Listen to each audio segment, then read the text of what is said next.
Flip the switch. Flip the switch. You ready?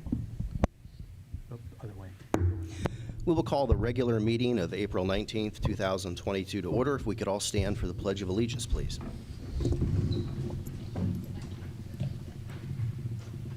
Pledge allegiance to the flag of the United States of America and to the republic for which it stands, one nation, under God, indivisible, with liberty and justice for all.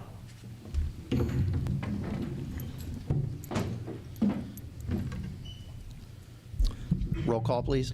Sean Douglas, Here. Michelle Hayes, Brian Horvath, Here. Gene Sensi, Jeff Thompson. Here. Two board members aren't here at the moment. Gene Sensi is ill, and Michelle Hayes will be here in probably about 5 minutes or so. We have a motion to approve the agenda. I move. I'll second. Any discussion? Roll call. Sean Douglas, Yes. Brian Horvath, Yes. Jeff Thompson. Yes. Vote is 3-0. All right, before we move into board member reports, we have a presentation by our robotics team.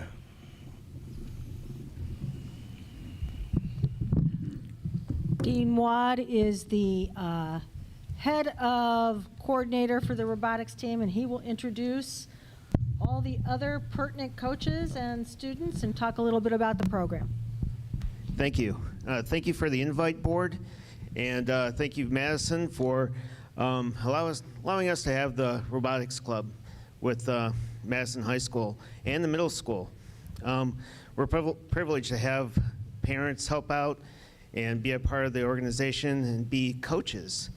I'd like to thank Mark Winter, George Mabe, George Bach, Mike O'Connor, Phil Bratz, and there's a few others I can't think of right now, and we really appreciate their help throughout these years. This is our 11th year of doing this BattleBot competition. It's called RoboBots with Alliance for Working Together. It's an organization that's bringing companies throughout the region together to promote careers in manufacturing. If you think about it, United States is number 1 or number 2 in manufacturing in the world. State of Ohio is number 2 or number 3 in the country for manufacturing. And Northeast Ohio is number 1 for manufacturing. There's tons of jobs out there, and there's so many careers that relate to manufacturing, and manufacturing is the number 1 employer sector in Ohio. So something to think about. We're here to work with the students who are interested in those kind of careers. I'm the STEM, career technical education teacher at the high school. So if you're interested in those kind of programs, please seek us out so we can lead you to those careers. What else would you like? Can we present the bots? Yeah. Okay. First, going in alphabetical order, Athena, come on up. Our senior is Bailey Bratz. Her sister Morgan. And Mallory Buhner. Did I pronounce that right? And this is their bot. Bailey, would you like to say anything? Oh no. So this robot, Morgan and I were on the team last year when we designed it. We did make plenty of modifications, but the basic design itself is the same as last year. We were very close last year to placing. We ended up in 4th overall, and we got 2nd in like documentation and interview as well. I guess an interesting thing about our robot is it's entirely constructed from one piece of aluminum, so it's a unibody chassis. And some upgrades we made this year was we noticed that when we do get thrown, it's because our aluminum is soft and they're able to grip into us, so we added these bands of titanium so that they can no longer grab on. No. Okay, thank you, Athena. How heavy is that? It's a 15-pound limit, and we are at 14.95 pounds. Okay. Okay. Excellent. Thank you, Athena. Still going in alphabetical order. Kronos, come on up.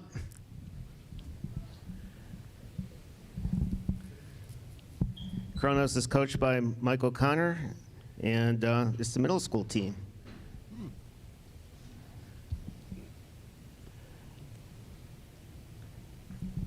Anybody like to speak?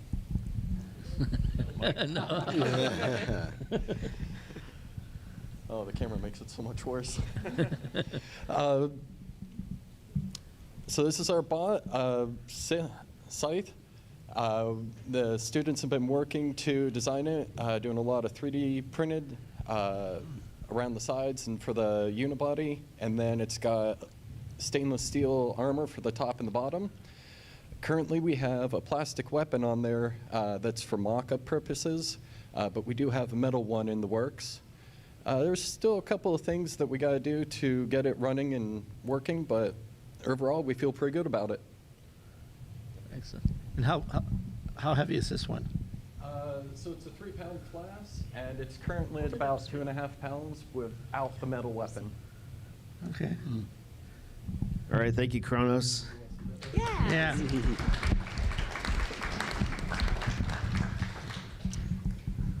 Next is Awesome. Hades. Awesome. As you can tell, we're going with the Greek gods.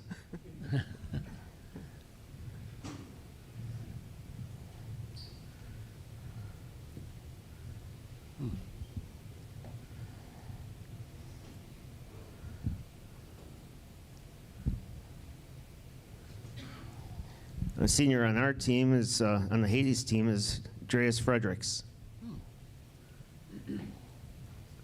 Who wants to speak? All right. I know. I don't know what to say about it. Oh yeah, we changed the color.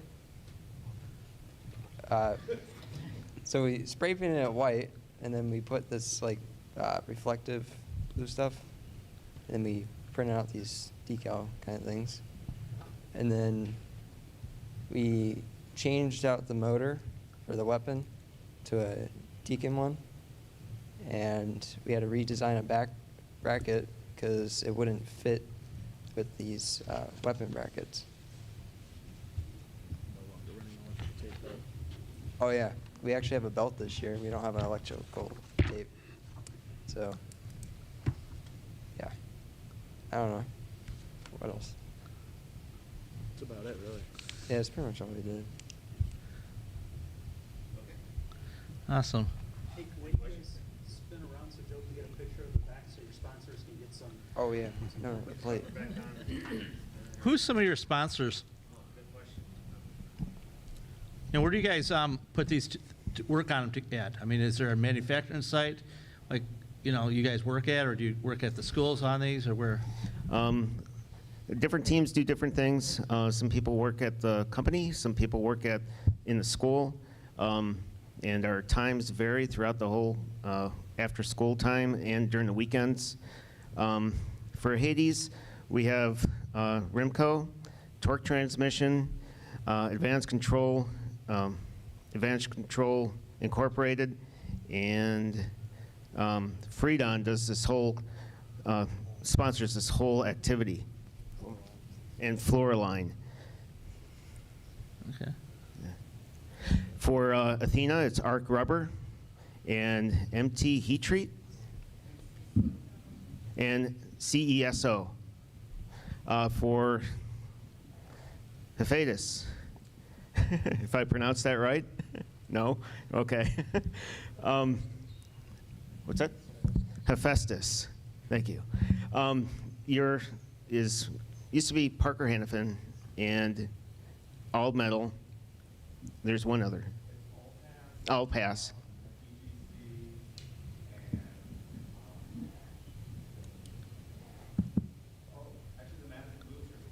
Oh.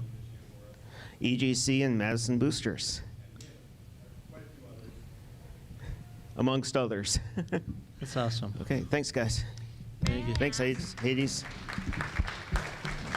Excuse me. Just a song. Okay, Hephaestus. Come on up. Michelle had a question. I know. Yes. Is mine on? Yeah. Oh, okay. How many hours goes into preparing this? Too many. Wow. Yeah, we need more hours in the day just to do this. All the hours. And No, what it's, does a bot cost to make, produce? The companies, we predicted, educated guess on how much this all costs is from $30,000 to $70,000 per bot. That's not just monetary. That's manpower. That's tooling, machining, the design work that goes in, working with the engineers, machinists, and corporate execs at these companies. The students get those experiences directly with those people. So the teachers, the coaches, these corporate execs, machinists, designers are all all a part of the team. They're all teammates. Okay, Stephanie, you want to speak? All right, so this is our bot Aegis for Team Hephaestus. So this is our 3rd year, but this is only the 2nd year we're getting to compete because the 1st year the competition got shut down. We've made a lot of changes from the original design to help with maneuverability, and we've overhauled the entire weapon system since last year. There'll be a ramp on the front that's still being made in hopes of driving a bot up the ramp into our weapon. That's pretty much it. Yeah. And whoever asked about the time and money involved, the shell for this was made out of a 150-pound block of, I don't need that, I'm loud enough, out of a 150-pound block of aluminum. And it took them roughly 200 machine hours to get it down to the 6-pound shell. He said had he charged us for it, it was done by Sutherland Machine. He said if he charged us for it, it probably would have been north of $50,000 to machine that. Wow. And he donated that out of his own time. So that's why he's going to be on the shirts forever, because we did appreciate that a lot. That's great. That is awesome. Yep. Thank you. I might as well stay. I might as well stay because the last team is my middle school team, which is Phenoi. They're not a Greek god, they're a Greek spirit of chaos, bloodshed, and murder. All right, so this year is the first year that Mr. Clark and Polzer aren't doing the middle school program. So myself and Mr. O'Connor took it over, and we had a lot of interest, a lot more than we even expected. We each took teams of 8 students, but we had north of 40 that turned in applications that wanted to be part of the program. And we've got 2 bots that are very close and going to be ready to compete. This one is a similar design to his, where we have the metal shell, stainless steel top and bottom, and the weapon in the front. But we went with a more angled design to try to keep other bots from getting good hits on us. So we're hopeful that will help us do better in the competition. One thing that I did want to note, in the competition there are 13 high school teams. Madison has 3 of the 13. Awesome. There are 23 middle school teams, and we have 2 of those. So Madison is very well represented in this tournament, which is very exciting. Thanks, Greg. Thank you. And the tournament's the Saturday, the 30th? Tournament Saturday the 30th. Is it an all-day thing? Yes. Okay. It's live streamed. If you go to robotics.com or thinkmfg.com, the live stream information is there. It starts at 9 a.m. First match, and the junior bots, middle school students, and the high school students will be intermixed throughout the day. And while we're here, we want to thank Mr. Thompson because he's a sponsor on the middle school team. Thank you. Welcome. All right. So it's back to normal, right? Oh, Yes, it's back to normal. So people can attend, if they want to attend in person, it's great to see in person. And it's at Lakeland Community College, and it starts at 9 a.m. the first Correct. round. It's a double elimination tournament, so it really does go all day. A little update on that. It's 4 guests per family or per student, and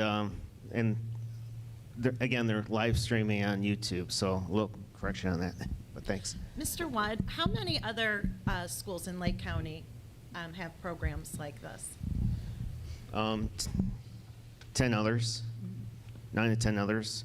COVID has made this an interesting past couple of years, so our numbers aren't as large as they used to be. There used to be 35 schools and 35 different, or more than 35 different corporations helping each of the schools. So we're one that has the most teams in the competition. Will Beaumont and ATEC be back? Beaumont and ATEC will be back. Those are usually the top with Madison, so Yeah. makes for an It's interesting good day. competition. Also, there, just a plug, there's, Think Manufacturing has summer camps available for robotics this year. That website link will probably be coming out. We can put it on our website, but they have 2 weeks of camp, 2 different styles. One is for girls only, and another is co-ed. But Yep. they do offer that in the summertime. And I know that the co-ed still has spots available. Yep, highly recommended. Thank you. No, thank you. Thank you.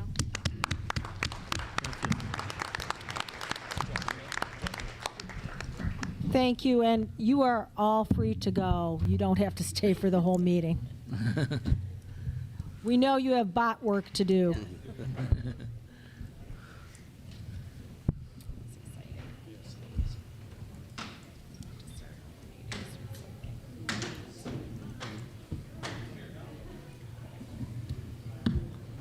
It's good to see so many kids. It's very positive.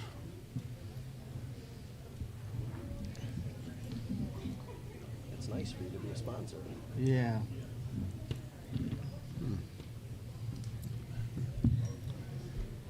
That's pretty darn cool.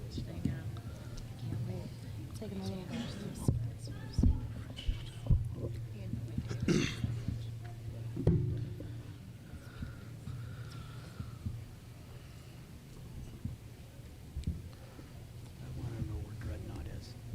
Who? Dreadnought, the black from a few years ago that just wiped everybody out. Really? Oh, no, yeah, when Matt was involved, it was crazy good. Huh. So next, we're going to have a report from our athletic director, John Dragus.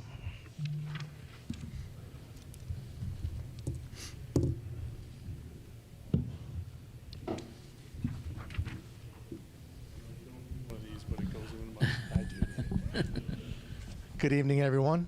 No? Nope. There we go. So Mrs. Smith asked me just to stop by and sort of give you guys an update on the CVC as well as the condition of the track, which came upon us pretty quickly this spring. We finally have been invited to CVC meetings. I have been for the athletic directors. They finished aligning the conference, the subgroups of the conference, right after the first of the year. So that transition is going to still, we still have one more year in the WRC, and then we will transition into the CVC. So I'm doing double duty as far as going to both conference meetings right now. But everything looks like it's going to align for us. We're going to be grouped with the Ashtabula schools.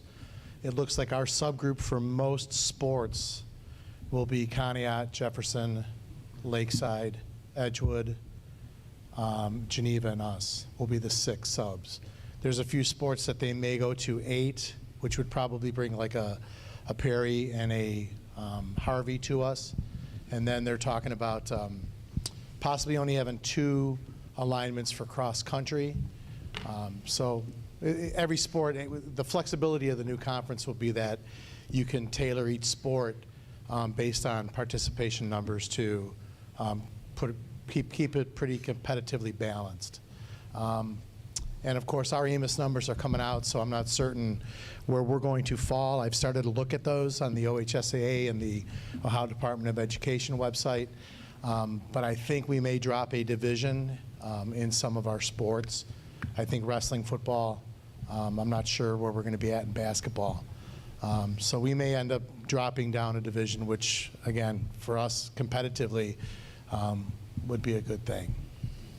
And then the only other thing that Mrs. Smith and I became aware of in the last couple of weeks was after this unusually harsh winter, you don't know in November what's your track's going to look like in April until April gets there. And the track got beat up pretty good by the weather over the winter.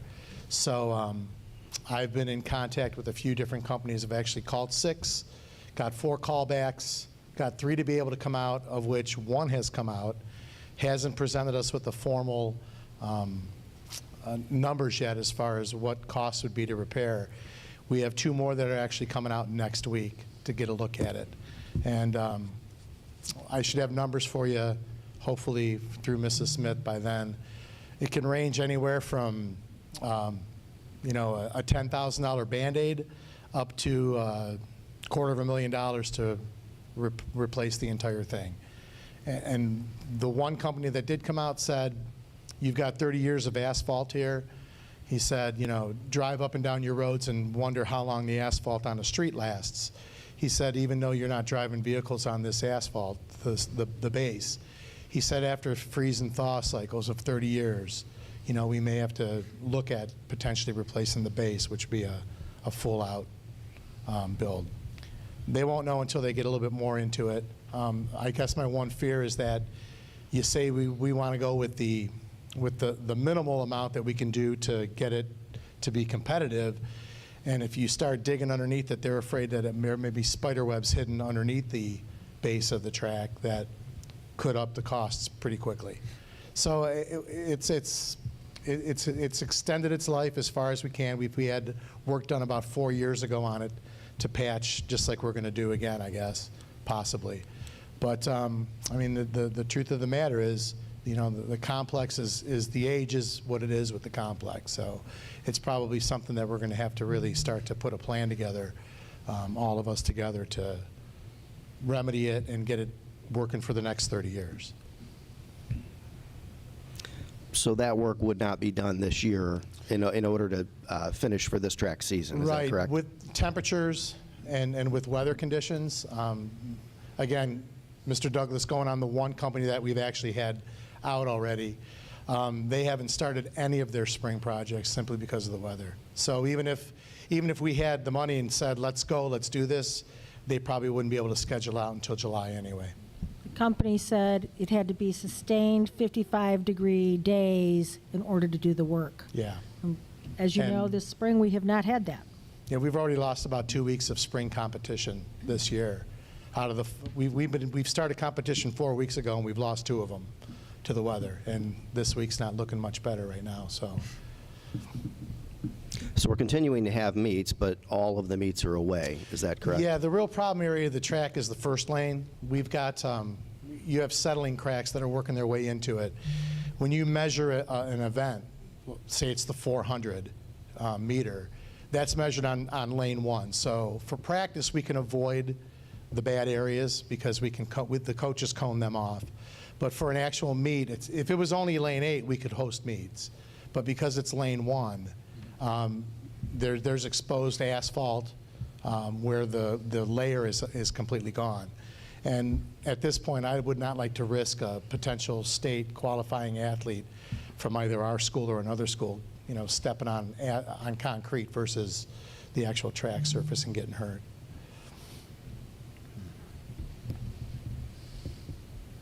Questions? Any other questions? All right, thank you. All right, thanks.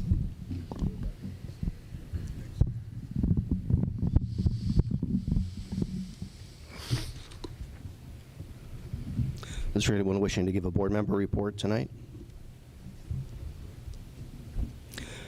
All right, that brings us to our first public participation portion. Each speaker will have 5 minutes to address the board. We ask that you address the board members. We ask everyone to be respectful. We promise we'll return the favor. If you ask any questions, we'll probably hold those until the end of the public session and then try to do our best to answer the ones that we can, write down the ones that we can't answer right away, and then get back to the folks who asked the questions with answers. So our first public speaker is Dan DeRobertis.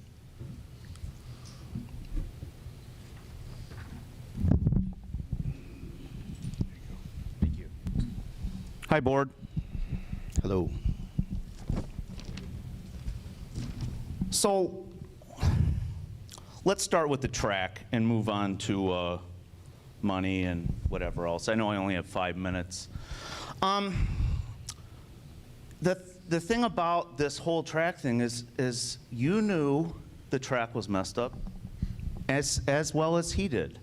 And for some odd reason, the middle school was still scheduled to have meets on the track. And at the last minute, not even the last minute, I don't know what the circumstances were with this coming out, but was it Riverside that complained at that last middle school track meet? It must have been, because I was there. My daughter's in track. She loves it. And she plans on doing it all the way through high school. Why was there still, if the track is in such bad condition and the high school meets have already been canceled, why was the track scheduled for the middle schoolers? Now, you could say all day in the newspaper that it was a miscommunication, but at the end of the day, that's your job. It is. That's what you get paid for, is athletic director. And that's what you all get paid for.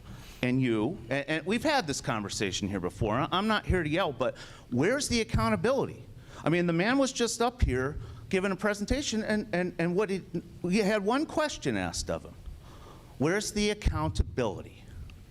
Which, okay, we'll leave it at that, which moves on to money to fix it and maintaining it. Now, as we all know, you guys never have any money. And it's an ongoing thing, and it's partially because of all the zoned agricultural land in Madison with the plethora of nurseries and the CAUV tax credits that they all get. Maybe we should look for a workaround on that, or there has to be some kind of, we're at a disadvantage because we don't get as much money because of all the zoned agricultural land. And for those that don't know, current aggregation use valuation allows farmland exclusively devoted to commercial agriculture be based on their value in agriculture rather than the full market value on the land, and that lowers the taxes on that land, and therefore you have all this land that has a minimal amount of taxes being paid on it, and none of that money is coming towards the school. You could look at that. Secondly, maybe you should be a little bit more transparent with your finances, which, from what I've read, and I'm not in on this whole thing, you guys aren't at all. This is a public school district, and we pay the taxes here.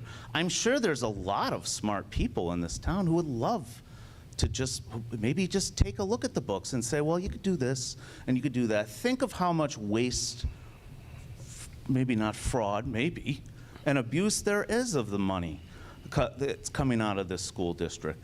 And if there are two organizations in this country that can't manage their money that well, it's schools and churches. Because you guys aren't all business people. But you rely on a treasurer who may or may not be good, but maybe you should open up your books and let some other people take a look at it. And,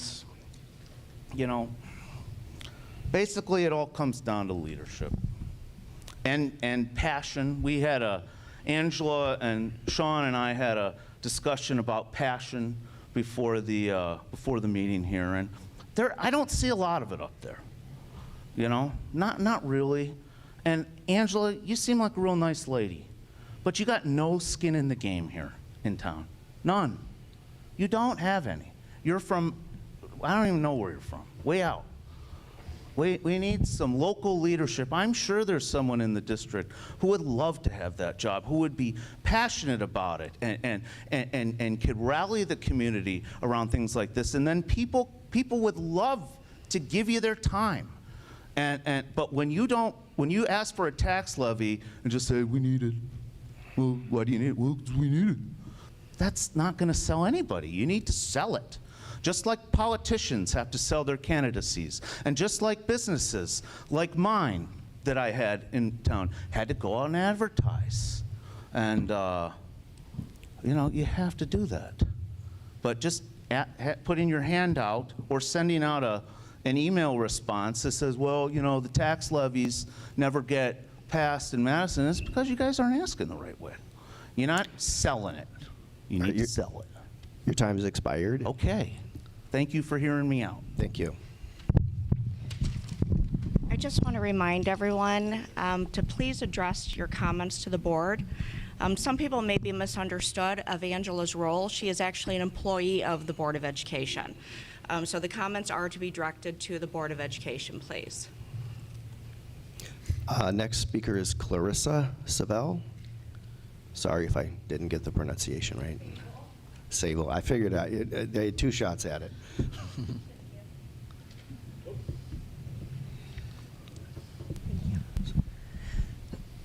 Good evening, Mr. Douglas, board members, and Madison families. My name is Clarissa Sable, and I am a 4th grade teacher at Painesville City Schools. I have 2 children in the Madison schools, one of which is entering kindergarten next year. I'm also currently serving as the Vice President of North Elementary PTO. I'm here to discuss the importance of full-day kindergarten. First, as a teacher myself, I need ample time to get to know my students. The opportunity to connect with my students gives me a greater chance to identify their strengths and areas of growth. Only seeing my students a few hours a day would take away time I desperately need to meet the individual needs of my students. I would be forced to limit my curriculum to fit into a smaller time frame. Full-day kindergarten also provides greater opportunity for screening and assessment to detect potential learning problems. Early intervention allows more time for intensive and necessary intervention, thus providing students the greatest opportunity to overcome any learning disabilities.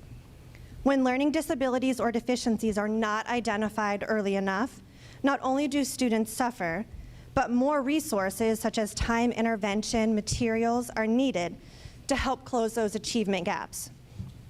Furthermore, how are students who attend kindergarten in Madison schools expected to be as prepared as their neighboring peers for things like the 3rd grade reading guarantee and state testing?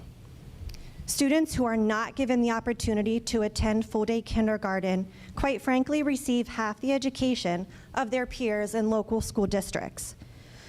Which brings me to my second point. After doing some quick research, I have learned that Grand Valley, Jefferson, Geneva, Perry, Painesville, Fairport Harbor, and Mentor all offer full-day kindergarten. This leaves many options for Madison families who value education to take their student out of district to ensure they get the kindergarten experience they deserve. I have sent both of my boys to 2 years of pre-K, and my oldest is finishing his 2nd grade year at North. I will not send my boys anywhere else. I have been thoroughly and completely impressed with teachers and administrators. I feel fully supported, and I know my children are well taken care of and safe. However, I know open enrolling in other districts is an enticing option for many other families. Finally, as I mentioned, my oldest son goes to North. Mr. Mayor and all the staff put a lot of emphasis on social emotional learning. The incoming 5-year-olds have persevered and shown great resilience the past 2 years. They need consistency and dependability. A large part of kindergarten is learning how to go to school. This should include how to transition between activities, including lunch, recess, and specials. Only attending school a few hours would rob students of the opportunity to learn and practice these skills. The Madison School Board website states, quote, "The primary responsibility of the Madison Local Board of Education is to establish purposes, programs, and procedures that will produce the educational achievement needed by district students," end quote. You are charged with great responsibility in this role. Please use this responsibility to benefit the class of 2035 and classes beyond. Thank you. Thank you. Thank you. Thank you.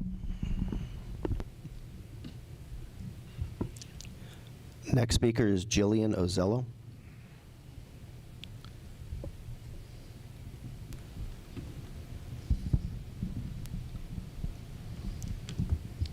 Hi, everyone. My name is Jillian Lawrence. I'm here today to state my support regarding full-day, 5-day-a-week kindergarten. As a parent of a freshman boy and 5th grade boy, half-day kindergarten was a struggle in many ways. My husband and I now have 2 young daughters to come through the school system. Sophie will start kindergarten in the fall and Mia in 2025. Full-day kindergarten is something I have been hoping would occur for both of my girls. Full-day kindergarten has many positive impacts on students, teachers, families, and communities. According to Cooper et al. 2018, students enrolled in full-day kindergarten have more self-confidence due to increased time for socialization with peers and school staff, better first-grade readiness, better outcomes due to more time with a teacher, leading to greater likelihood of early intervention that is caught by staff, and better nutrition for low-income students due to consistent breakfast and lunch while in school. Teachers do not have to feel as rushed as they do during a half-day program and can spend more time getting to know the strengths and weaknesses of their students. Full-day programs are more conducive for families because it makes childcare easier and results in easier scheduling. It also creates more communication between parents and teachers. As far as communities, full-day programs create more learning opportunities for students of low-income households and decreases costs of remediation in future grades. The U.S. Department of Education and the National Center for Education Statistics conducted many longitudinal studies involving many of our country's students throughout the last 20 years. The Early Childhood Longitudinal Study, Kindergarten Cohort, year 97-98, followed about 8,000 U.S. students from about 500 U.S. school districts during their educational career. Comparisons were made between students who enrolled in half-day versus full-day kindergarten programs. Full-day kindergarten students' reading and math skills far exceeded half-day kindergarten students at the end of their kindergarten year. Reading was 32% and math 22%. It was found that more time spent in school during the kindergarten year improved skills for first grade and improved social skills for school success. 64% of U.S. kindergartners are enrolled in a full-day program, so at this time, Madison is not following most of the country. There are more single-parent and two-parent working households than there were in the 1970s when only 22% of students were enrolled in full-day programs. Most kindergartners go to a babysitter or daycare before or after their school day. 5- and 6-year-olds are capable of handling being away from home for the day because majority are from that single-parent or two-parent working households and they're at their babysitter or daycare anyway, if they're not in school. There are many benefits for all involved in this process. Bringing full-day kindergarten to our school district will send a great message to our community. It will benefit students, teachers, families, and Madison as a whole. Thank you.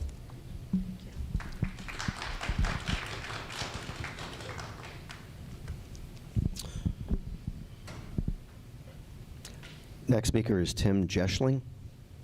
Close.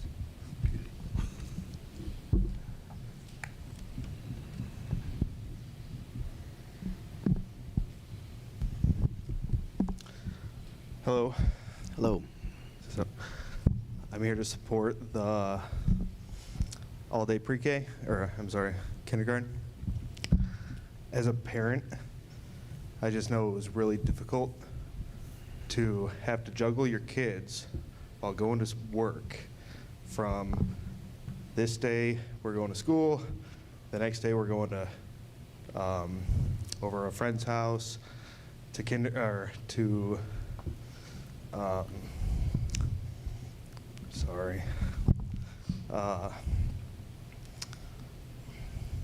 daycare.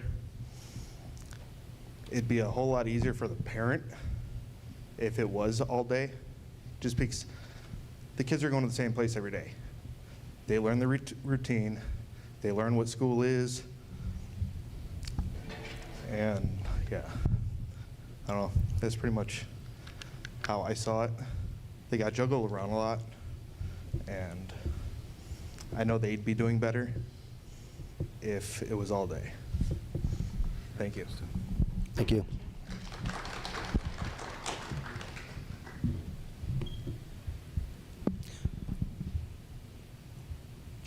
Dustin Vorse.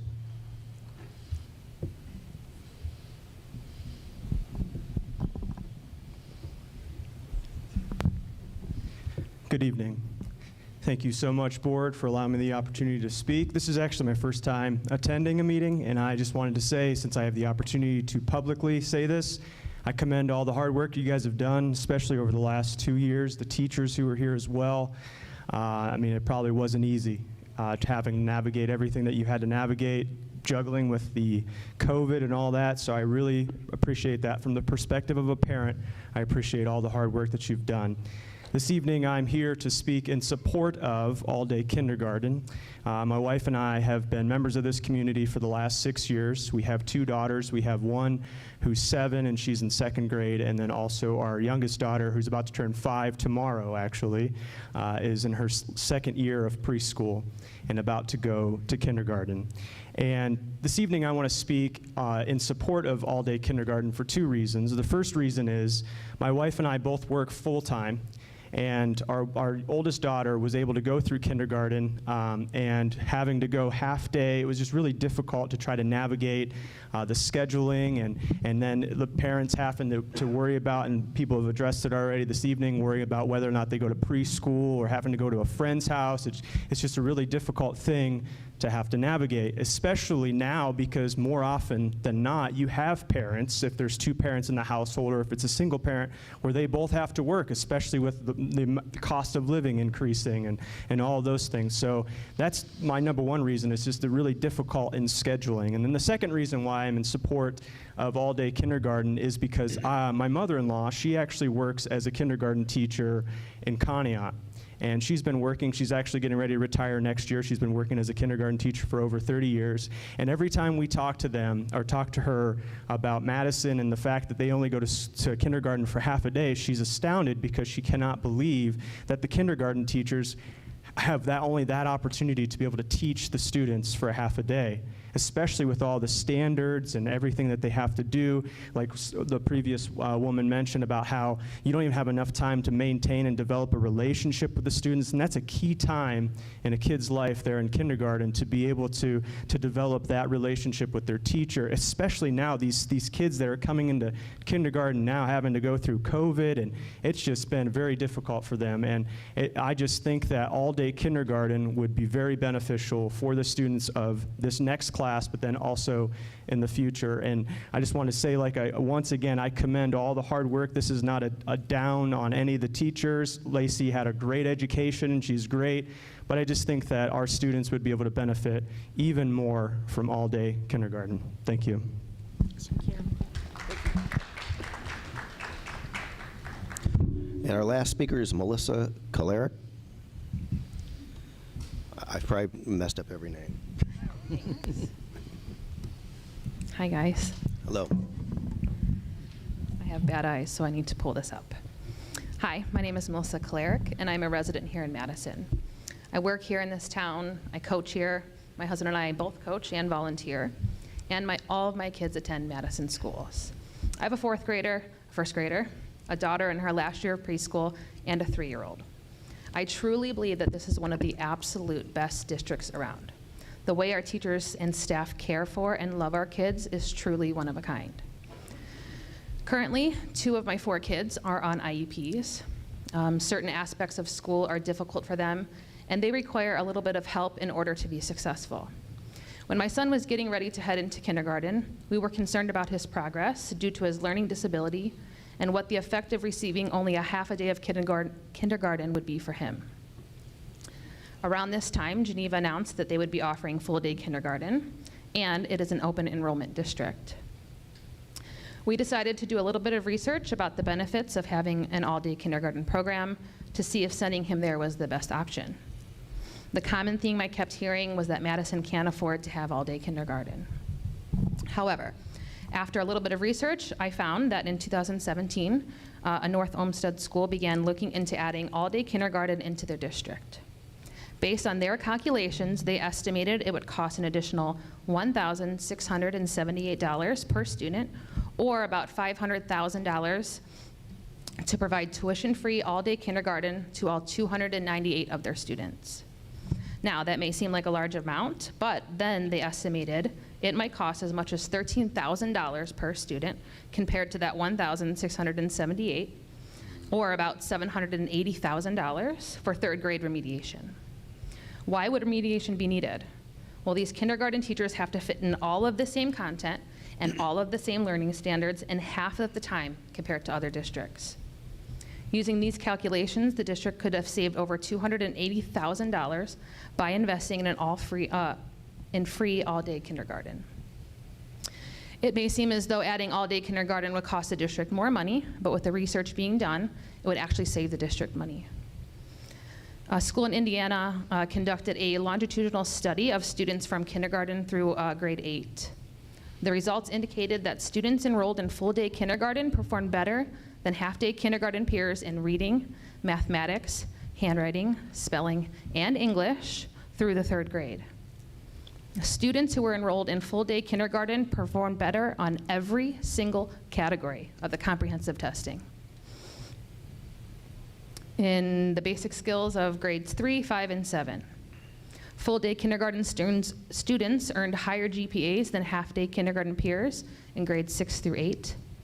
Now, I understand that this isn't an easy thing to implement and that there are lots of moving parts and pieces to having all-day kindergarten. But I do believe that the success of our kids is absolutely worth it.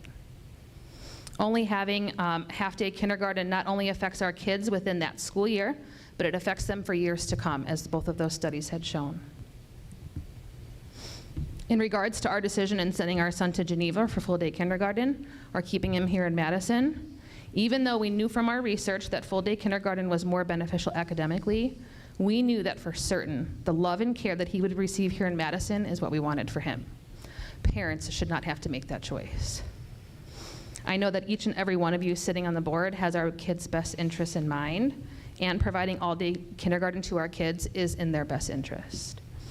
I see a couple of kindergarten teachers here, and I have to commend you on the fact that you put all of that into half days. It is amazing what you guys are doing with our kids and your students for this district, and I know that a lot of parents feel that way, and I really do want to thank you for that. Thank you guys very much for your time.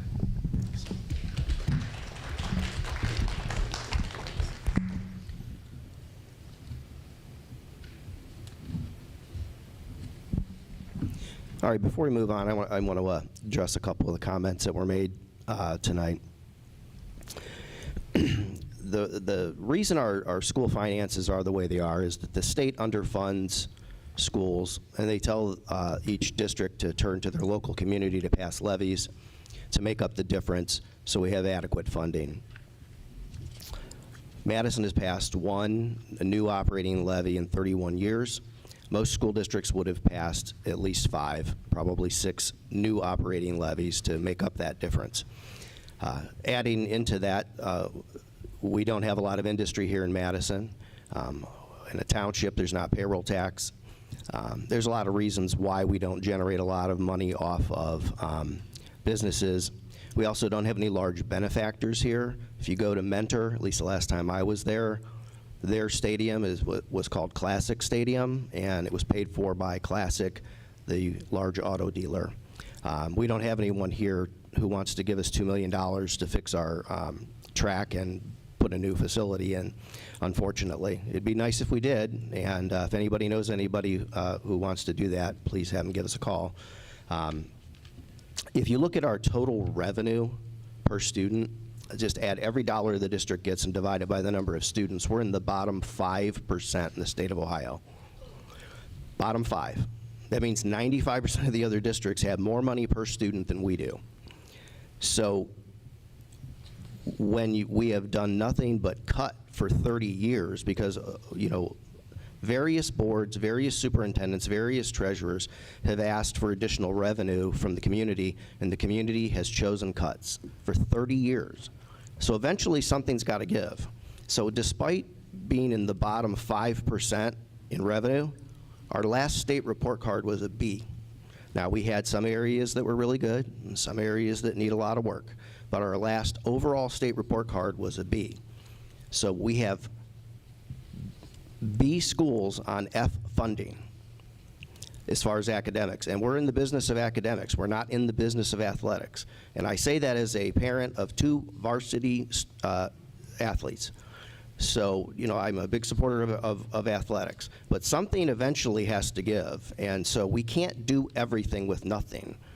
And, that's difficult. So I hear the comments about, that we need to have a consensus and get more parent support and get our message out and get our community to support our schools. People pay a lot of taxes, and so I understand that. As far as transparency with our finances, we were given the highest transparency in government award from, I think, is the state auditor's office, Mike, as far as our finances. The highest award you can get. So we're not hiding the finances. The finances are available. So it's unfortunate, and we do a lot with a little. I mean, some of our administrators here have said we run this district on tape and glue to keep things running. So I just wanted to address a couple of those things. As far as the all-day kindergarten, we are going to be voting on all-day, everyday kindergarten. We are going to be voting on that today, and I know Angela and Mike are probably both going to talk about this, but if approved, we're going to be funding that with money that is available for 2 years. So that means that our community will have to look at all-day kindergarten again in 2 years to see if we have the finances to continue it if it's approved tonight. That's difficult messaging for us. We had a levy that failed last year, and we're potentially going to be adding programming this year. And so you're going to have community members who say, you asked us for a levy, it failed, you managed to continue. Well, we continued primarily with money that was made available from pandemic federal funding, and then we're going to be adding programming. So then, imagine a year from now, we have to come to the voters and ask for either an operating levy to continue the operations or maybe some type of levy for facilities. That's going to be difficult messaging for us. But, we're looking at what we think is best for our students in our district overall. And so we have difficult decisions to make. Yeah. I just want to throw a couple numbers out there because I don't think people don't hear these numbers a lot, which is, and when I throw these numbers out, by all means, our expenses are not, we don't have more expenses than most districts, our school district, our size. We just don't have the money coming in that those districts have. So when I throw this number out, it's going to be large, and you're going to say, oh my gosh, but you know what? All districts have this. People want to know where our money goes. Well, our average payroll every 2 weeks, 26 times a year, is $682,000. The average cost, which I got these numbers from Mike, of running our buildings per day is $124,600. That's per day. So that's where, yeah, we spend a lot of money. We do. Obviously, that's where the majority of it goes. Is that more than any other district? No, it's probably less than some other districts because they do have more money than we do. So when, I am so sad for our kids who can't run on their own track this year. And I'm sad, I've been sad that we don't have all-day kindergarten. And I believe that it's absolutely necessary. Everything that you guys said, you're absolutely right. It would absolutely benefit our students tremendously to have all-day kindergarten. It's that how do we pay for it in 2 years? And I hope that people remember this, that if we go forward with all-day kindergarten, there is no guarantee that 2 years from now we're still going to have it, because we're going to need money. You know, we want to live in Madison. We love Madison. But if we want to live in Madison, if we want to live here and we want our school district to have the same thing that all the other school districts have, we're going to have to pay more money. That's the sad reality of it. I have a quick question for you, Mike, because something really stood out to me the last person that spoke about all-day kindergarten and the third grade remediation. Just out of curiosity, would the cost of all-day kindergarten come from the same funds that third grade remediation come from? Or would that be from federal funds that specifically have to be used for that? Yeah, Angela, I don't think we take any funds out of Title I for third grade remediation, do we? We don't. So it would We all do be not. general fund. So it's all the same fund? But I don't know as if we spend $500,000 district-wide on remediation, let alone in the third grade. So unfortunately, we don't have the money to spend on remediation in addition to all-day kindergarten. So, you know, if we're going to spend it to where it may save us money in the long run. Okay, thank you.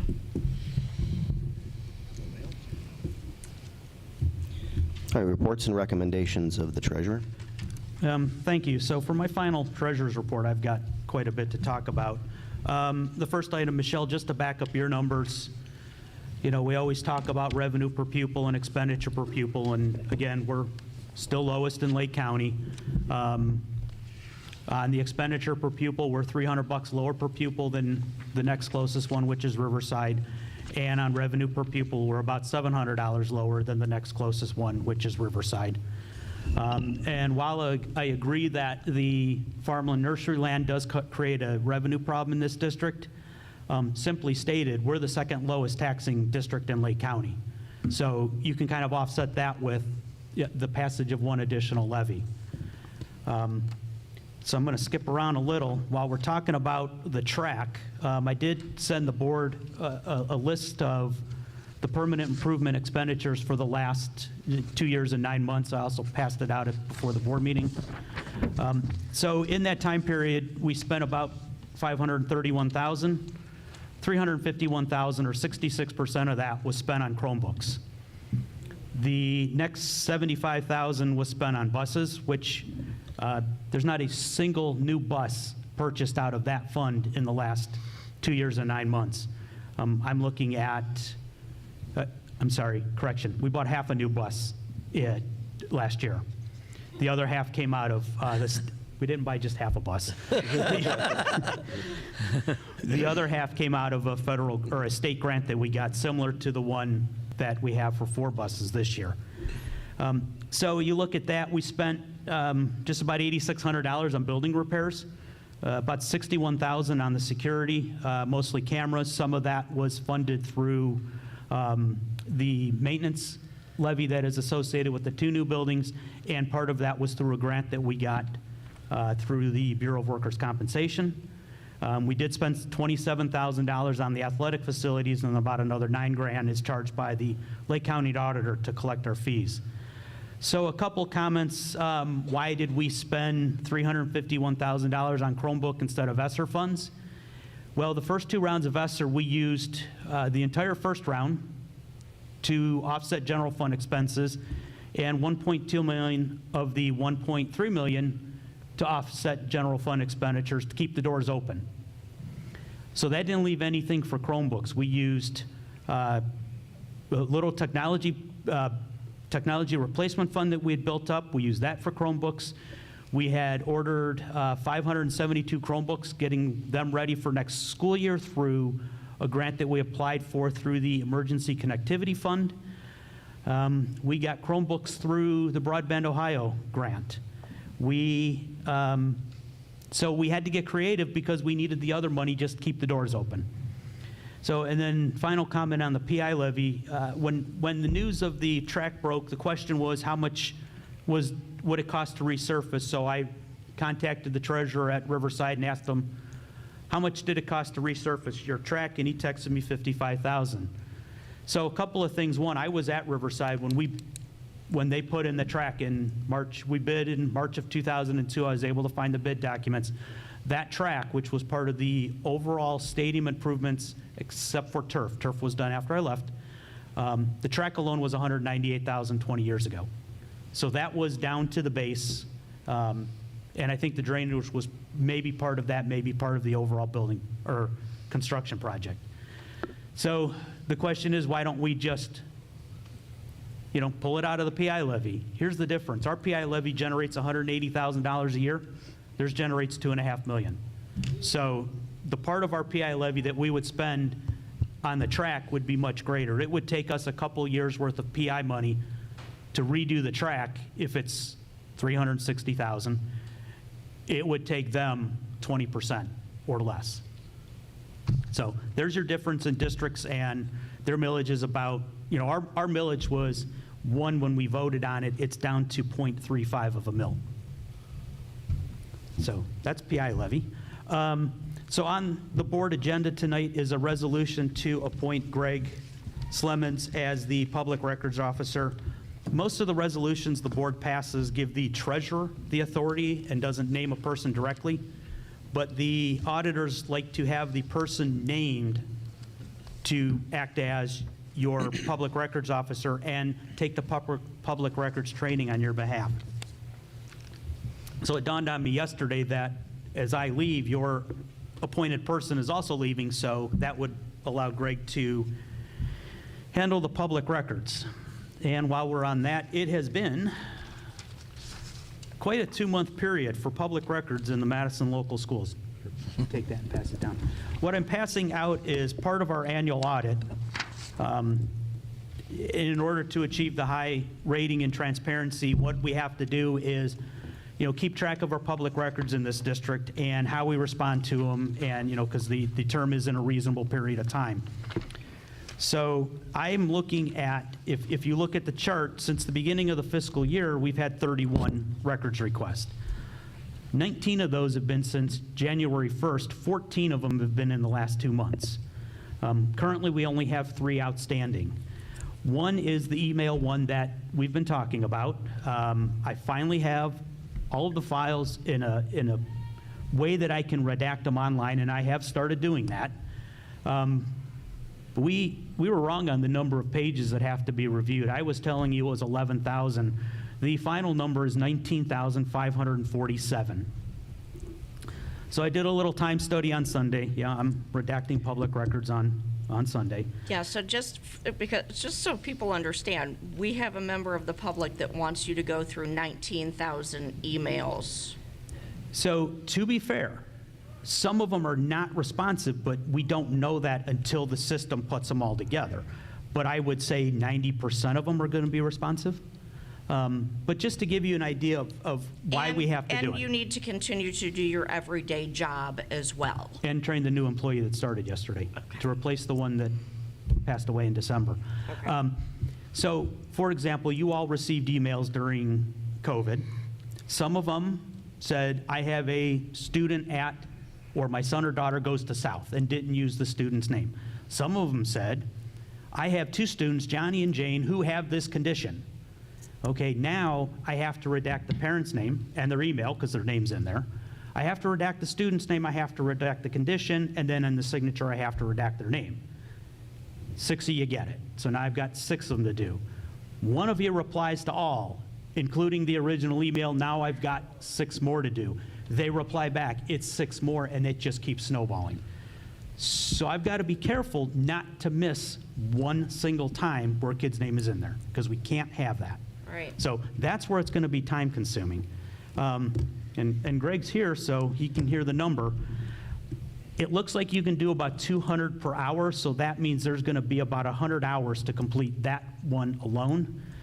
And unfortunately, after I leave, the interim treasurer service, which is a great rate, is only $50 an hour, so that's going to cost the district about $5,000 to complete. One of the other 2 that have been requested were the legal invoices, and we talked about how almost all the pages of that are redacted under attorney-client privilege. I looked at his response, and it actually helped us to where we just have to provide the cover page and the final page and redact any attorney-client privilege off of that. So yesterday and today, my new staff member has been working on that. I believe by early next week, we may be able to tell him that those records are available. And then the final one is going to take some time also, and I'll be honest, there's no way I can get to it before I leave. It's for it was originally described as I forget the phrase, but it ends up being what's in our miscellaneous accounts. Well, we have 3 or 4 with very little activity, but the only way to determine the activity is go into each month, and he wants monthly and annual amounts. So the only way to go into that is to look into each month, find those 2 accounts, see if there was any activity, then print those pages to a PDF so they can be printed later for him to review. So, and all of his requests are back to the time I became treasurer, which was August of 2011. We have records back to January of 2012 on those, so we're looking at 123 months times 2 reports per month, so 146 reports. So sorry, Greg, that one's going to be yours also. So, do you have, I'm throwing this out there now, so I don't expect an exact amount right now. What do you estimate that the cost to us has been, not only for all of these records requests, but also the amount of times that we've had to contact legal services over these requests this past year? So for the most part, the cost has been very little except for the legal. Because we have had some that are tricky. I CC'd the board on the settlement agreements that were student records, 90% of them. So I needed some guidance on that, because as you saw, you got 4 out of the 16 that I sent to her on a Saturday. You know, I actually had to convince the attorney that we need to provide something, even though he said the entire thing is a student record. So there's got to be paragraphs in there that are boilerplate, you know, to every settlement agreement we have. Yeah, I so saw that's that what they we were sent. almost all blacked So out. I don't know how much time he spent, because he gave me an example and then I had to send them all to him to be reviewed before I sent them out, because again, we don't want to violate some students' or parents' right to privacy. And then on some of these other ones, the email one, you know, I needed help refining exactly what we had to do. So that was our general counsel. He's been going back and forth with me on a few of these on what I need to provide. But a lot of them, for example, after the last board meeting, I got 3 more. One was no records responsive, so that took no time. Another was all of my contracts, so that took no time. And there was another one that was very quick.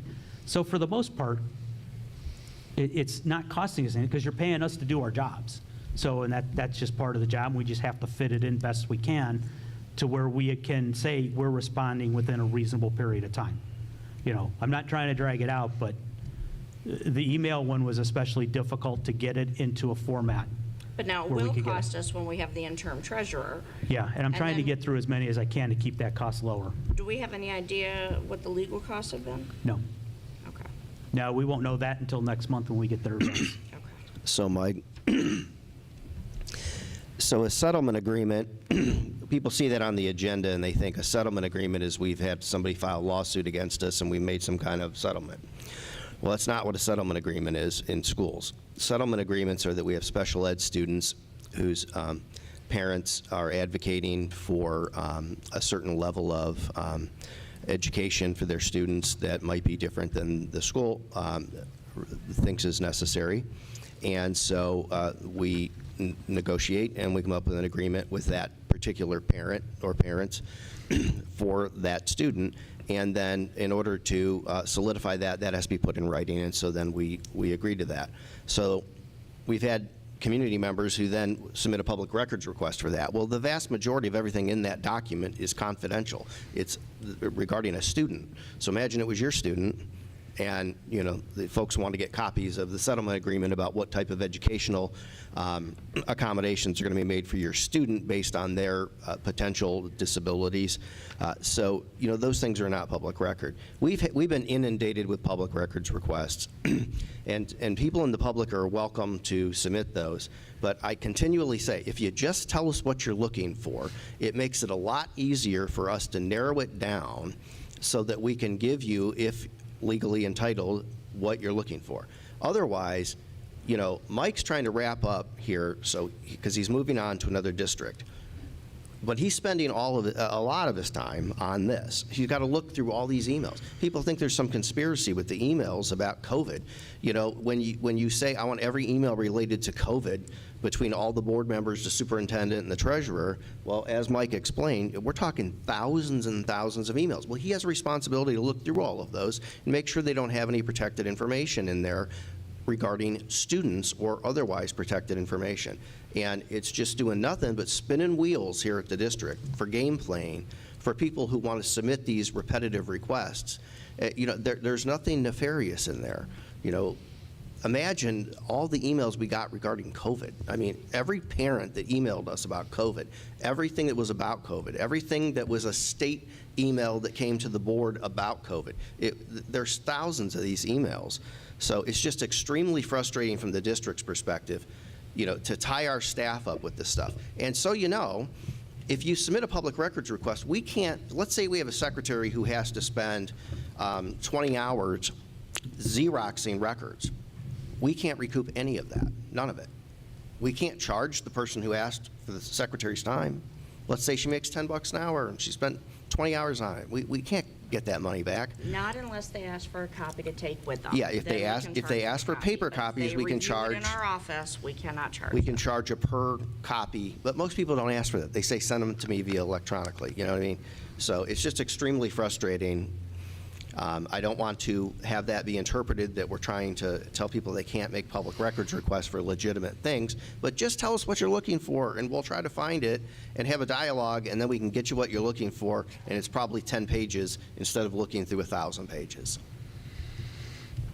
So, and as you recall, I tried to do that with the legal invoices. I said I would print you out a list of what we've spent with each attorney for the last 11 years, and that wasn't good enough. So we went back to, there was 190 checks we had to pull. So 190 checks pulled, copied, redacted, copied, made available for review. So. And sometimes we have to send these to legal. We have to send these to our lawyer to say, is this a legitimate public records request? Because sometimes it's not clear. And who pays for that? You do. We do. We all live here in Madison, taxpayers. We're all paying for that. Every time we have to send something to our lawyers and ask them for a legal opinion whether something's legitimate, we have to pay for it. Like I said, I'm not trying to have anybody not submit legitimate public records requests. Just tell us what you're looking for. We'll do our best to try to give it to you, and it will reduce our staff time. You'll get what you're looking for. You'll get it faster by telling us what you're looking for. So I have two more things. One, just to comment, that long resolution that's on the board agenda is the, not to purchase a bus, but to allow, have the authority to borrow the money once we know how much the buses are going to cost. So, you know, we're ready to roll with that, and Greg can just issue the debt when it's time. So the final thing is I've passed out the 5-year forecast. It was one of the things that I was trying to get done before I left. I emailed it to you over the weekend, but I've also changed the assumptions on the last page to give a better explanation of the changes between the one that we provided in November and the one that is being provided now. So first question is usually, why are we doing one now? Because we're required to submit forecast no later than the end of November and an update in May. But since I'm not going to be here in May, I thought I would take care of it now. I don't think it's reasonable to ask an interim to come in and immediately have to do a 5-year forecast. So I'm just going to talk about the changes that have occurred between the two. First, in real estate tax revenue, I increased the current year and future amounts to actual. So I bumped them up, but then I pulled it back a little for new construction. You know, we had, in November, we We thought there was going to be a lot of construction at 90 and 528.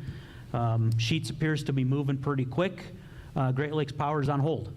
So I don't know the value of both those going in, but if one of the three major projects is on hold, and I'm not sure when they're going to start back up, we can't very well forecast any revenue from the projects that are on hold. So it's been reduced a little bit for that. So the next item, the unrestricted grants and aid, that's better known as state funding, that line item was decreased to the new funding formula because of two changes. One is the direct funding from our district to other districts attending special education classes, and then they're playing the shell game with some money. They're taking 10% of our special ed funding and taking that from the districts to increase the pool for catastrophic costs. So they're taking it out of one, giving it back in another, instead of just properly funding the budget line item. At the treasurer and superintendent's meetings, the state person will make sure I know that it's still not 100% funded. So the next line, the restricted grants and aid, they bumped the line item that goes in there from 34,000 to, $46,000 to 171,000. So they bumped that up and took it out of the other number. They're just moving money in between all the line items, and we're really not recognizing any additional money. And then the all other revenue increase for the additional funding for catastrophic cost. Again, funded by us, are 10% of our special ed funding. So I was hoping it would generate another $250,000 for us. But as you'll hear in a few minutes, our special ed costs last year weren't as high as they were the year before, mostly because of COVID and how we placed kids during that period. So between the amount they're taking away from us, the 10%, and the additional amount we're getting back, we actually lost $50,000 in the deal. And that is just an estimate because I don't know, based on other people's filings, whether if all their costs went down, we just have no idea what the final number is going to be. So advances in for fiscal year 22 and advances in for 23, advances out for 22 were increased. So I talked about the buses that we're going to buy. Well, the state isn't going to give us the money until we spend it, which will be in fiscal year 23. But we have to write the purchase order in this fiscal year, so we're going to need that $180,000 to be put in that fund from the general fund, and it'll get repaid as soon as we get the money from the state. So it's a temporary loan from one fund to another that gets repaid the next fiscal year. So salaries were decreased in fiscal year 23. We had added a couple of special ed teachers to be paid out of the general fund. Well, we have ARP IDEA, which will cover those for 1 year. So there's a 1-year benefit in fiscal year 23. For benefits, I decreased those by $325,000 because a week ago yesterday, the executive committee of the Lake County Schools Council, which is our insurance consortium, made a recommendation to the full assembly to allow for a 1-month premium to be taken in either June or July. And typically this district has taken those in July. So the savings from that to this district will be $325,000. So this will be the 3rd year in a row that we've had a premium holiday because of the strength of that consortium and the way we're able to manage claims.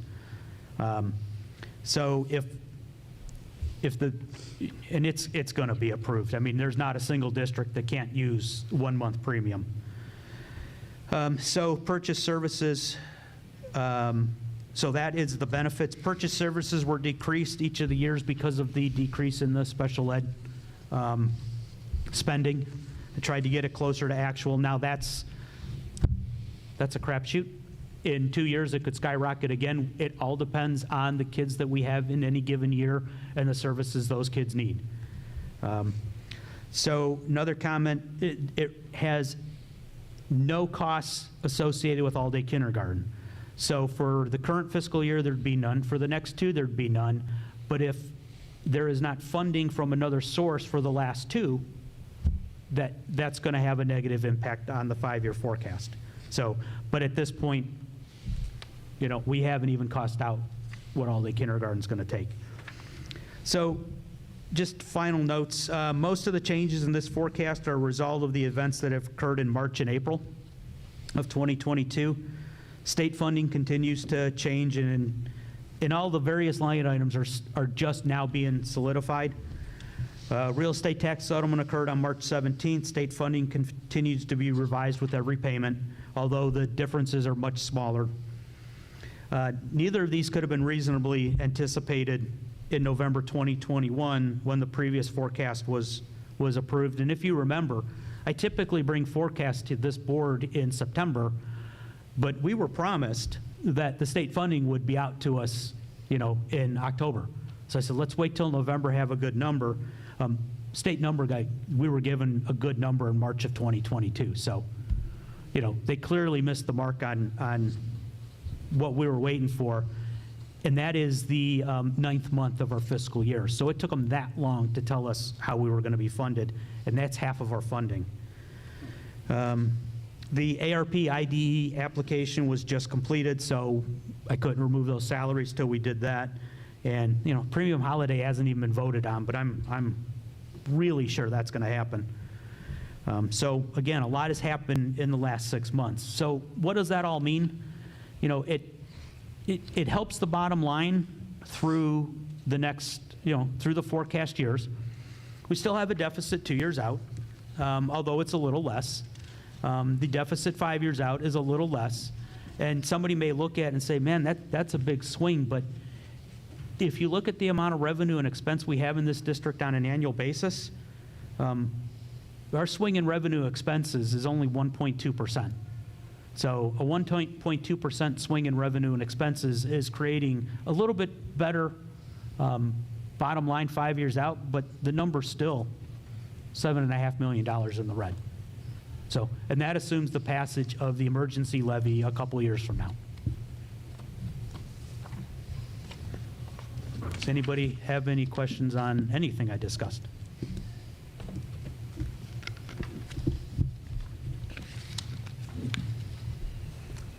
All right, then I'll roll on to the items in the agenda.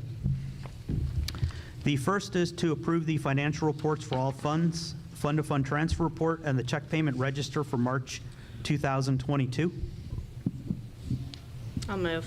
I'll second. Any discussion?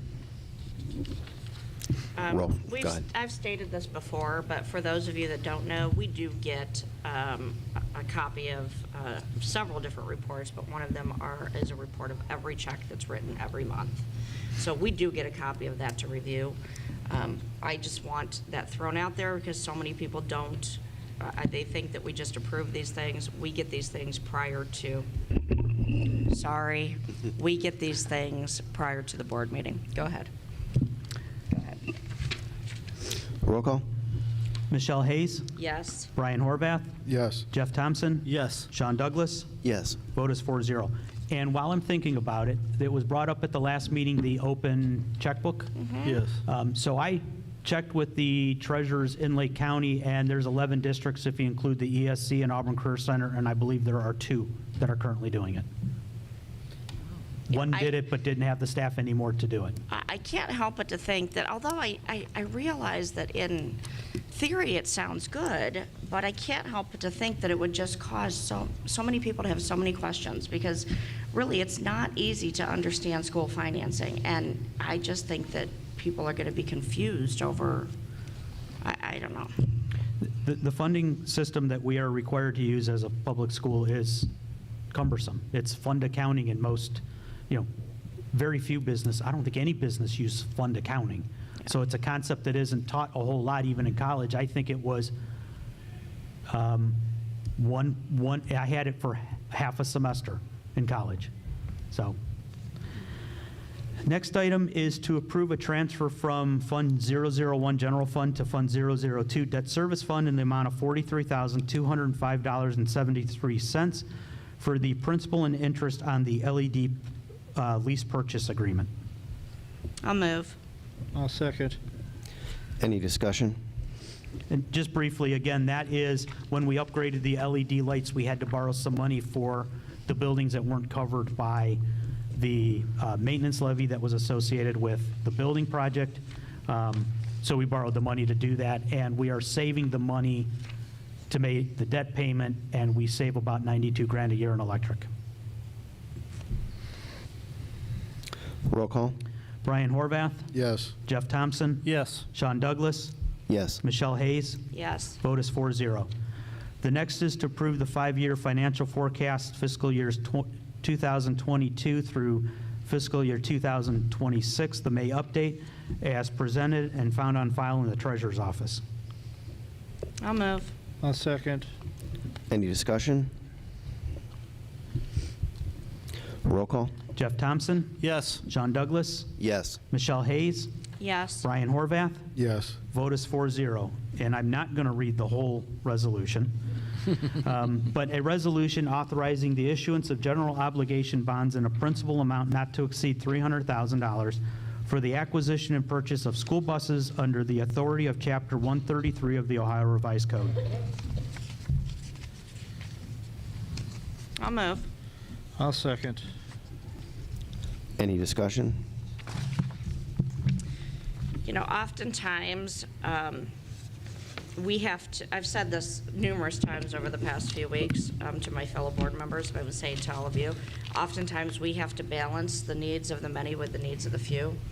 And certainly busing is new buses are going to benefit everybody. So that's certainly why I'll be voting for this. Roll call? Sean Douglas? Yes. Michelle Hayes? Yes. Brian Horvath? Yes. Jeff Thompson? Yes. Vote is 4-0.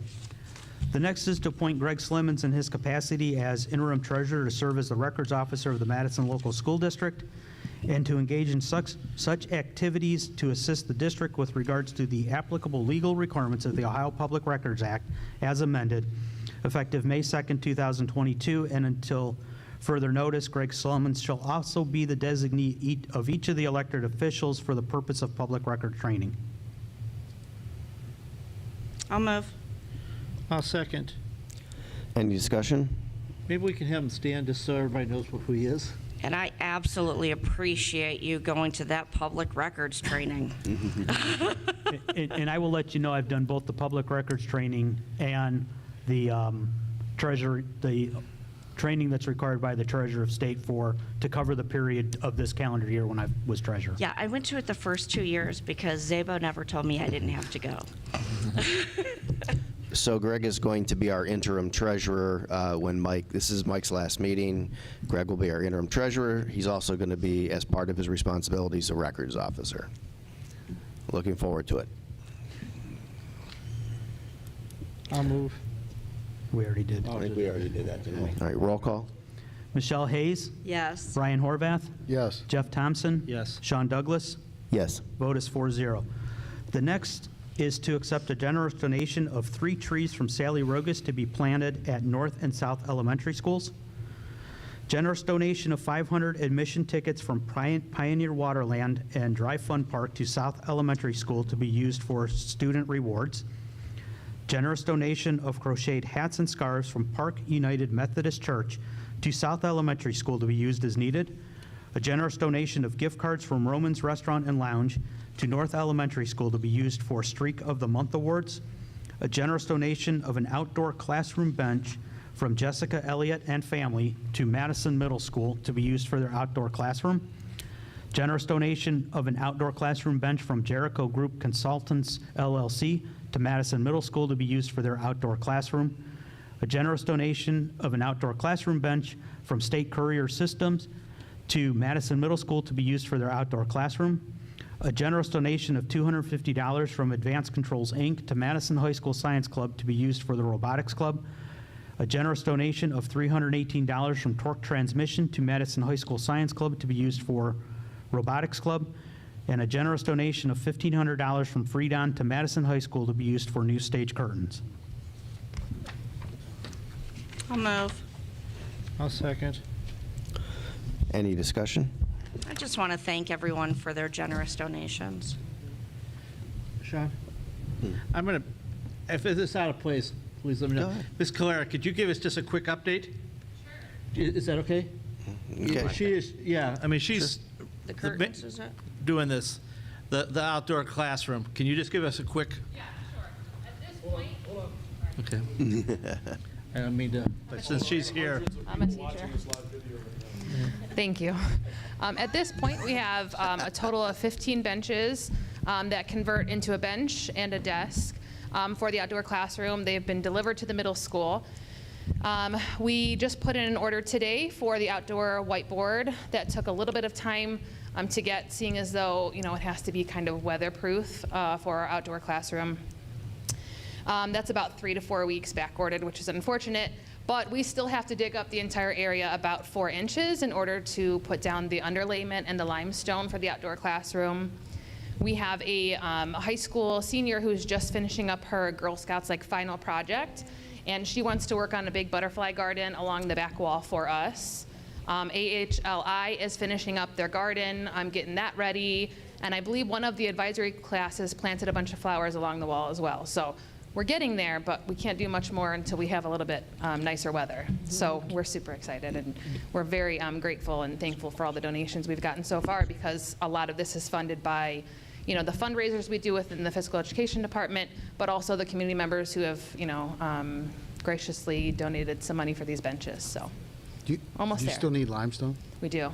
Let me know. Yep. All right. Pat's working on digging up that area, but he can't do it until it gets a little bit warmer. I gotcha. So we're a little bit stuck, Let but us yes, know. we appreciate it. Thank you. Yeah. Thank you. I'm excited to see that. Yeah. So- Roll call, right? Yeah, we need a roll Roll call? Brian Horvath, Yes. Jeff Thompson, Yes. Sean Douglas, Yes. Michelle Hayes. Yes. Vote is 4-0, and that's enough for tonight. Reports of the administrative team. I have several items on my report tonight. First, as you know, tonight I'm asking you to amend the Return to Learn plan to allow for all-day, everyday kindergarten for the next 2 years. This would reallocate staff in our elementary buildings. We would not have to hire additional staff, as we hired teachers this year to reduce class sizes at the primary levels due to the pandemic. Once you approve the amendment, we will post the jobs and then begin our kindergarten registration. It actually has been a good time to delay a little bit in the kindergarten registration, as we've had a turnover in that office staff and learning new jobs. And so now is the perfect time to start kindergarten registration with the announcement of, hopefully, once you approve it, all day, everyday kindergarten. As I've shared with you previously, and I think several people alluded to it tonight, we are the only district in Ashtabula, Geauga, and Lake counties that does not have all-day kindergarten. Our ARP Esser funds will allow us to do this for 2 years, and we will have to see what we can do, if it is sustainable beyond that, as we've said here at the table tonight. We know that in order to make gains in early literacy, math skills, and the much-needed social skills, to close the gap that the pandemic has created for our youngest students, this is the best use of those funds. That will pay exponentially forward.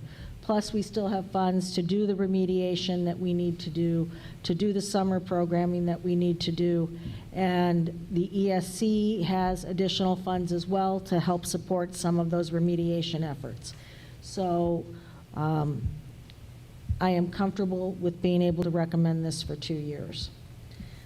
Once approved, I'll work with the building principals on location and needs. Pat Smith has already assured me we have the tables and chairs necessary to accommodate 2 extra classrooms in each building. I've talked to Tech, and they'll be able to accommodate the 2 additional carts in each building. This is a very exciting opportunity for our community, and I put that community update out earlier today and had 4 or 5 very positive emails, excited about the possibility of all-day, everyday kindergarten. Any questions before I move on? Just a couple. So we've talked, and I can't reiterate it enough, that this is only, if we do approve this, this is only guaranteed for 2 years. Correct. I want to make certain that we're also looking past that 2-year to what is going to be the possible scenario at that time. So it's completely possible that in 2 years we could be asking for more money from our community. What are the other possibilities in 2 years? I mean, obviously, there's always a possibility state funding could get fixed. That would be fabulous. But, you know, let's be realistic. What else is there? Next year is a budget year, so we don't know what they'll do with Fair School Funding Plan. But we You need to could be look- looking forward right. so that Absolutely. we are not. You can look at possibly if we redistrict buildings and had a primary building, K to 2, and a 3 to 5 building, we might be able to reallocate staff without increasing costs. But the bottom line, as you looked at Mike's forecast, there's still deficits. Right. So nothing is guaranteed without additional revenue. But we are, and we will continue to be looking Absolutely. at that 2-year mark and preparing for what could Absolutely. happen at that Because to time. me, all-day kindergarten is one of those things that's worth finding a way to fight and keep. Because we are one of the very few, I don't have the numbers statewide, but we're under that performance audit right now, and I asked them to tell me how many of our peer districts don't have all-day, everyday kindergarten. He couldn't tell me how many didn't, but he could tell me how many did. Yeah, the only thing that also concerns me is, I mean, yeah, I think we need it. I've known that for years. The other thing that concerns me is the majority of people sitting in this, listening to this, is teachers and staff, and they know that we are not going to have money in 2 years. And we need the community to be sitting here listening to this and understanding that. So please, pass the word along that, yeah, we may have it now, but, we want to be able to keep it. I did put that in the update. Yeah, okay, good. It did go out in the update that this was a 2-year ARP Esser fund, and it is not In 2 sustainable. years from now, people are not going to remember that update, so we're going to No. have to push this all along. Angela, before you go into recommendations, can I make a statement? I'm not done. Okay. Sure. Anything else on all-day kindergarten? All right, I did want to bring to your attention that high school will begin scheduling in the coming days, and we have shared with you the program of studies, as we always do, for your approval. There are no major changes from the previous years. We did add an Honors World History course for 9th grade. It is parallel curriculum to the regular World History course, just with a little more rigor to it for those accelerated students. We have added credit for the pre-apprenticeship offerings that we are going to offer next year as a part of that pre-apprenticeship grant, and those were the only changes. Everything else remained the same. Any questions on scheduling? Have we done anything about math?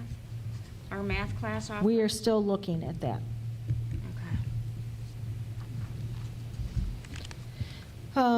We do need to have a conversation about moving the May board meeting. The May 3rd date does not work with Greg's schedule as it conflicts with the ESC meeting. When I talked to Greg about his potential availability and all our awards that I'm going to talk about here in a minute, Monday, May 9th was a good date. Do you see any conflicts, board, to make that change? No, that's actually better for me because May 3rd, I'm flying back from Phoenix, so May 9th works better for me as well. Yeah, I think so. Yeah. I'm good. Okay. Sounds good. So we'll cancel May 3rd, and May 9th will be, have to be billed as a special meeting because we're changing it from the original approved meeting, but it will be a regular business agenda. And it's the all-important agenda, and we'll need all 5 people here because Sean and Michelle, that's where we approve the graduates of the class of 2022, and typically, if a board member is on there, they abstain from that vote. And so we have 2 of their students graduating this year. Last push of the year, I have included in your agenda tonight a calendar with key dates. Susan put it together of all the events, performances, et cetera, for the end of the year. It's in the back of the agenda of the folder. I think things are going to be moving very rapidly from now until the end of May. Graduation is scheduled for May 21st at Captain Stadium again this year. At the time we made the decision, the pandemic was still going on. It's still going on, and to put 2,000 people in the gym at this point, we just looked at Captain Stadium. Was a good venue last year, and it seems to work well for us. Prom is set for May 7th. All the awards programs are going forward. There has been one change to the schedule. Mr. Whaley did move his honors breakfast to May 17th. So we'll start the day at the honors breakfast for those of you that can attend, and we will then end with the senior awards banquet program that evening at the high school. And then I want to share with you that I received the best message from one of the tour guides on the DC trip. He actually is a retired teacher that had my students, my children in school, and they graduated a long, long time ago.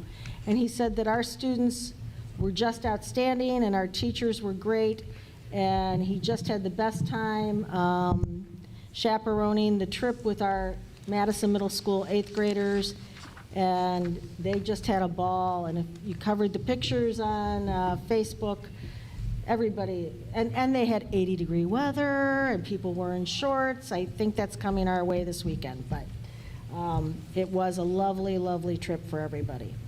And then finally, I had the opportunity to attend the Mother-Son Dance at North 2 weeks ago, and with my daughter and my grandson, and I'm looking forward to the father-daughter dance at Madison High School Friday night, where my son and granddaughter will be going.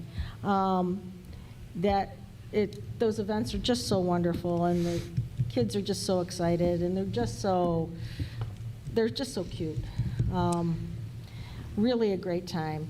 And then I am attending the robotics competition at Lakeland, and I'm really excited because I'm going to take my grandson who loves robots and BattleBots. I'll have to get him some noise-canceling headphones, though, so he can last longer than a couple minutes and say, "That's loud." But it is a great, great event, and those kids work so hard and so many hours, and it was great to see them here tonight. In years past, you wouldn't have seen bots that finished this early. There earlier competitions, there were people working on their bots the night before they actually had to go weigh in. So they have gotten this thing down to a science. Yeah, I've seen them actually working on it like right before they're putting their bot in the enclosure. Right. When she said that bot weighed 14.95 today, something could, throw that off, that they'll have to take something out. And at the competition, the only people that lay hands on that bot are the kids. The adults can coach, but they cannot touch the bot. So it is all student-led, student-driven, and we have a very successful program, as you heard tonight, 3 out of 13 teams. So I think we have a good shot to, maybe take home a trophy again. Now, you did not mention, and I know you typically go to prom. Are you going this year? I typically go. I just have to work things out because it's the night before Mother's Day, and I only get to see my son on his terms now. So I'm thinking I'm going to. Mr. Douglas, will you be attending prom this year? I think my son would kill me if I went to prom. Well, I was kind of wondering. If, I could be, yours and Becky's third wheel in prom. Because I was kind of wanting to take some pictures of my own kid there, but, Angela, and Jerry Serino's coming next week? Yes, he is. That's a very exciting thing that we have Jerry Serino. Yes, Senator Serino will be coming. He will be in the district from 10 to 1 on the 28th. I'll be working with the high school AP classes for him to visit those students, and then some other things in the district. So, yes, that is very exciting. Because, they need to see what's going on. if they're going to be making the budgets out, it's nice to have them out to start to see the buildings and see what's going on. Sort of put some pressure on them, gives us a chance to bend their ear a little bit. So, We'll do it. all right, I know, Jen, you wanted to say something? Yeah.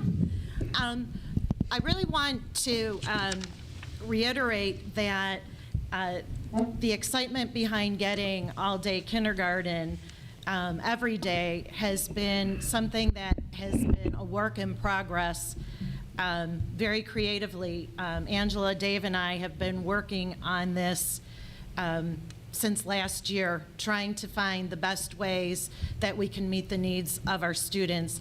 And it's not just, Angela, I don't want people to feel that, you know, there are three of us. We have the curriculum people and then me for special education. And we work together with our administrators to really try to meet what we can do for our students. So it's not a lone wolf, and I don't want Angela to ever feel that she is making these decisions alone. We all do what we can. We each bring something to the table to make the best informed decision.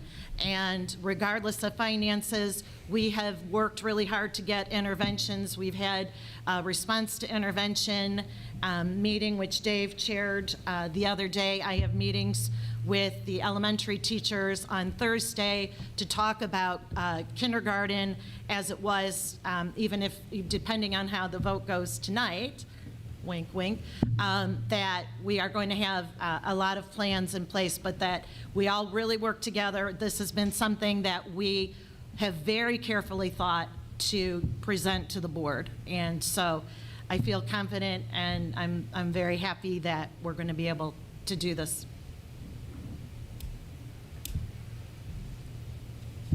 And one final thing, because she reminded me, it went out today, our summer programming for K-8 was released not once but twice, because each individual building put something out, and then I repeated it in the update. And I know that I was in looking at something and I saw people looking at the flyer, but we have a variety of programs, again, offered for our students in grades 1 through 8 for summer intervention. High school will be a credit recovery type program, and that information will go out in early May. And that concludes my report this evening. I just have to get back to my recommendations page. Are you ready for the recommendations? Yes.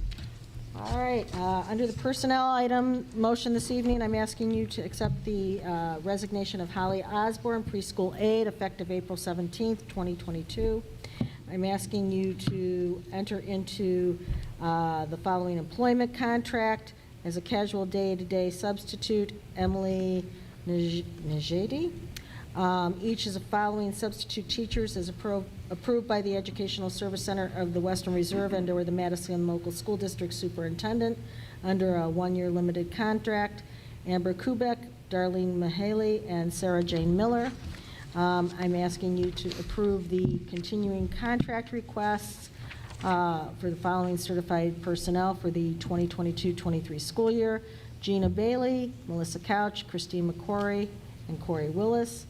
I'm asking you to amend the following contract to increase the rate of pay of the following custodian effective April 19th, 2022. Rachel Barbina, from step 0, $12.67 per hour, to step 1, $13.93 per hour. And that is the personnel motion this evening. I'll move. I'll second. Any discussion? Roll call? Jeff Thompson? Yes. Sean Douglas? Yes. Michelle Hayes? Yes. Brian Horvath? Yes. Vote is 4-0. The next item is to amend the Return to Learn plan to approve all-day, everyday kindergarten for fiscal year 23 and fiscal year 24 to be funded by the American Recovery Plan Esser funds. I'll move. I'll second. Any discussion? I do believe that not only is this important, but I also think it's going to be the best use. There's restrictions on these funds, with the restrictions around those funds, I do think that this is going to be the best use of those funds. So, yeah. Any other discussion? So one of our speakers, Dan, talked about passion, and this is the first time in quite a while we've had an opportunity to give the community something they've been asking for a long time. So it's very, it's quite rewarding, to be able to vote for this. So, roll call. Sean Douglas, Yes. Michelle Hayes, Yes. Brian Horvath, Yes. Jeff Thompson. Yes. Vote is 4-0. Thank you. All right, the next item under are a couple of resolutions. This one is, the first one is bittersweet. I've worked with Mike for 11 years, and this is his resolution. Normally, we give them when they retire, but Mike's worked hard for this district for 11 years. He's given a lot of service. He's been a great part of the team, and he is going to be missed. And I know he hates all this public hoopla, but the first is a resolution for Mike.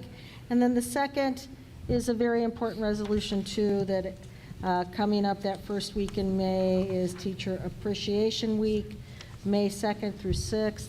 And this year, as with the past couple of years, our teachers have just gone above and beyond, done what they, been asked, have closed the gaps, have met kids where they're at, have learned new platforms of learning, have covered classes when we've had COVID outbreaks. I can't say enough about our teachers, our paraprofessional staff, everyone involved in this district to be celebrated during that week. So these are those two resolutions. I'll move. I'll second. Any discussion? So, Mike, is this your last meeting? Yes. I'll try and do that without smiling next time. Well, I have very much enjoyed working with you, and I am going to miss you. No, thank you. I've enjoyed my 11 years here. We've done a lot of good in 11 years, and I know there's, especially with all-day kindergarten, there's going to be a lot more good being done. So. And for those of you that don't know, I actually met Mike my first year on the board, even though he didn't work for us. When I couldn't understand some reports and our previous treasurer didn't really want to show me, I showed up at Riverside and had Mike explain our reports to me. So that's how I met Mike. So Mike, if I have more reports that I'm having a difficult time understand, just give me your directions to your office in Menor. You can always call, and that goes for Greg and Angela. I'm not going to lose my phone number. I'm not going to block you guys. If if you have questions, I'm only a phone call away, only a short car ride away. I'm not the type of person who would abandon a district just because I'm leaving. So, Mike, I've worked on a lot of public boards, and I've never had any more respect than I do for you, as far as your reports and being able to rely on the information that you give us, and, that your openness to answer questions. And so I really appreciate all your efforts here, and you'll be missed. Thank you.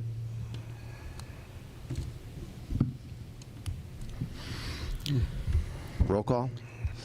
Michelle Hayes, Yes. Brian Horvath, Yes. Jeff Thompson, Yes. Sean Douglas. Yes. Vote is 4-0. And before we move on, I do want to thank our teachers. There were two things there, but I got hung up on the first one. I want to thank our teachers. My wife is a special education teacher in another district, so I understand the hard work that our teachers do, and we really, really appreciate our teachers, and so thank you to all of those folks as well. All right, and the final item I have this evening is the consent calendar, and on that is to approve the program of studies for Madison High School for the 2022-23 school year as found on file in the board office. I'll move. Second. Any discussion? Roll call. Brian Horvath, Yes. Jeff Thompson, Yes. Sean Douglas, Yes. Michelle Hayes. Yes. Vote is 4-0.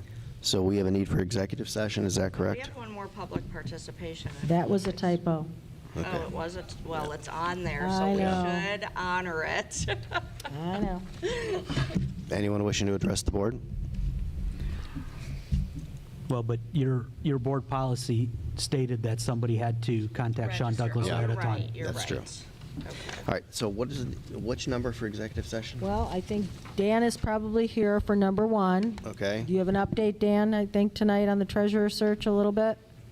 And then we need one for, let's see, number 5. All right, so do we have a need to move into, or we do have a need, so do we have a motion to move into executive session for the purposes of the appointment, employment, dismissal, discipline, promotion, demotion, or compensation of public employees or regulated individuals, or matters required to be kept confidential by federal law, rules, or state statutes? I'll move. I'll second. Any discussion? Roll call? Jeff Thompson? Yes. Sean Douglas? Yes. Michelle Hayes? Yes. Brian Horvath? Yes. Vote is 4-0. All right, so we will stand in recess. We do not plan to conduct any business when we return from executive session. We will simply return and then adjourn.